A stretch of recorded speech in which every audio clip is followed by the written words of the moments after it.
नमस्ते, सत श्री अकाल, सलाम। तो ऑब्वियसली जिनके बारे में आप सोच रहे हैं, to be very clear, at present उनकी क्या फीलिंग्स हैं, क्या थॉट्स हैं, किस फेज से गुजर रहे हैं और उनका क्या पैटर्न चल रहा है लाइफ का। तो जिनके बारे में भी आप सोच रहे हैं, एक बार उनका इमेज फ्लैश कीजिए तो देखते हैं उनकी current feeling, person on your mind. यही मैं देखना चाहूंगा। ये कार्ड द्वारा बैठे हैं। जो आदमी दिल से उदास होता है वो दिमाग से उदास है। सैड होना और सौरो होना में बहुत फर्क हो जाता है। पहली चीज, आइसोलेशन में जीते होंगे वो। आपसे सेपरेशन के बाद वो थर्ड पार्टी की तरफ गए, आपसे सेपरेशन के बाद वो कहीं नहीं, सिर्फ अपनी फैमिली के साथ भी गए हैं ना, तो वो काफी उसमें होते हैं।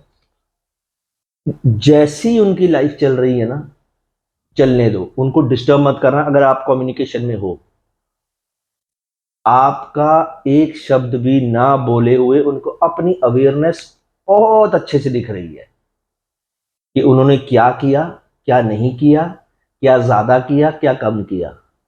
ये पहले दो कार्ड दिए ना, वो बहुत है। कहीं ना कहीं आपसे अलग होके बहुत फैमिली मेंबर्स के लिए कार्ड होगा जिनकी सेपरेशन हो चुकी है, या जो बस नाराज है। सेपरेशन नहीं हुई, बस नाराज है। राइट, क्योंकि जर्नल रीडिंग है, कोई भी सिचुएशन हो सकती है। कहीं ना कहीं वो आपको अपनी जिंदगी की डोर समझते हैं। आपको छोड़ा तो जिंदगी वहीं रुक गई। That's why they are sitting alone. उनके पास ऑप्शन ही नहीं है, कोई पता नहीं लग रहा है और क्या करें अब। आदमी स्थिति से कॉम्प्रोमाइज करता है, वो अपने आप से कॉम्प्रोमाइज कर रहे हैं। देखिए, ये जो रीडिंग है ना, it's kind of very, you can say it like, काफी एक ना सैड हो सकती है ना। मैं वर्ड वो यूज करना नहीं चाह रहा था।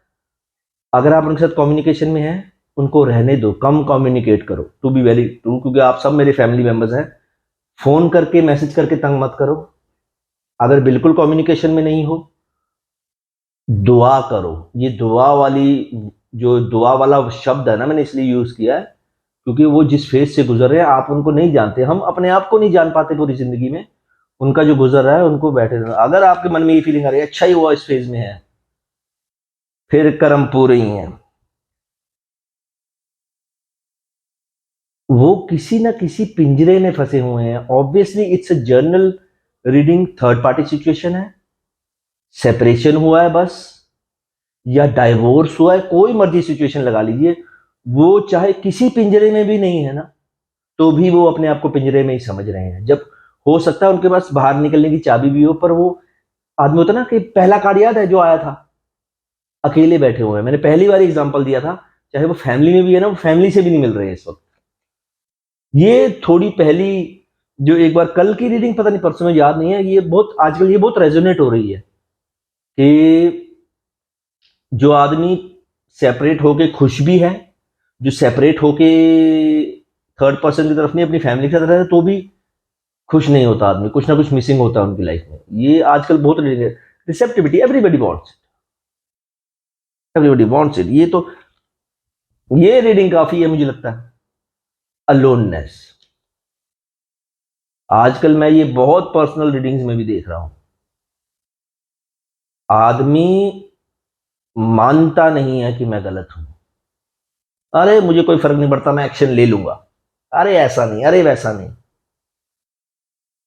ऐसी स्थिति वाले आदमी को समझाने की गलती नहीं करना। जो मैंने पहले बोला था ना, कि कम्युनिकेशन में है भी तो भी मैसेज नहीं, कोई व्हाट्सएप नहीं, कोई कॉल नहीं। आप जितना उनको कॉल मैसेज करते जाओगे, याद रखना, जितना उन्हें याद भी करोगे ना, वो उतने दूर जाते रहेंगे। काम बहुत मुश्किल है। अरे उनको याद कैसे ना करें, हमारी याद ही हमें पंगे में डाल देती है। टू बी वेरी क्लियर, सारे बोलते हैं ना कि अरे ऐसा नहीं। उनको बुलाना है तो सबसे पहले याद करना बंद करो, क्योंकि उनका काम तो अब तुम खुद कर रहे हो। मैनिफेस्टेशन याद करना नहीं होता, सिर्फ उनको छूना होता है बस। छू के कोई डिमांड नहीं, कोई डील नहीं, सिर्फ इतना बोलना है कि यार, जो भी सिचुएशन हो, कि बात कर, मैं कुछ नहीं बोलूंगा, मैं ब्लेसिंग्स भेज रहा हूं तेरी तरफ, पूरी रिस्पेक्ट है तेरे लिए, वट एवर इट इज, है ना। जिस चीज के लिए भी मैनिफेस्ट कर रहे हैं, वो तो डिपेंड्स ऑन सिचुएशन, है ना, कौन सी सिचुएशन है। ये रीडिंग इतनी ही काफी है, उनका एक्सपीरियंस उनको लेने दो। ये जो शुरू से लेके अब तक रीडिंग है ना, ये उसी बेस पे चल रही है। आपके पास उनका फोन नंबर भी है, व्हाट्सएप नंबर भी है, आप उनसे वैसे भी मैसेज करते हैं। बिल्कुल थोड़ा कम कर लो, मुश्किल काम होते हैं पर कर लोगे तो अच्छे रहता है। मैं बोलने वाला था कम कम करोगे तो अच्छे रहोगे, है ना। तो ये फेज होता है आदमी का। ये रीडिंग यहीं पे समाप्त बहुत अच्छी है। वो जो सोच रहे हैं उनका मेन चीज आपकी तरफ ही है, तो जो वो कर रहे हैं उन्हें करने दो। बार बार मैं, टू बी वेरी क्लियर, मैं शुगर कोट करके नहीं बताऊंगा, मैं सिंपल इंडिया में आपको बताऊं क्या करना है आपको। उनको डिस्टर्ब मत करो, सिंपल बात। जो समझ गया ना ये कला, ये टैलेंट, ये एक्सपीरियंस, ये काइंडनेस, वो खुद ही हाथ पकड़ लेंगे आपका आगे। Thank you.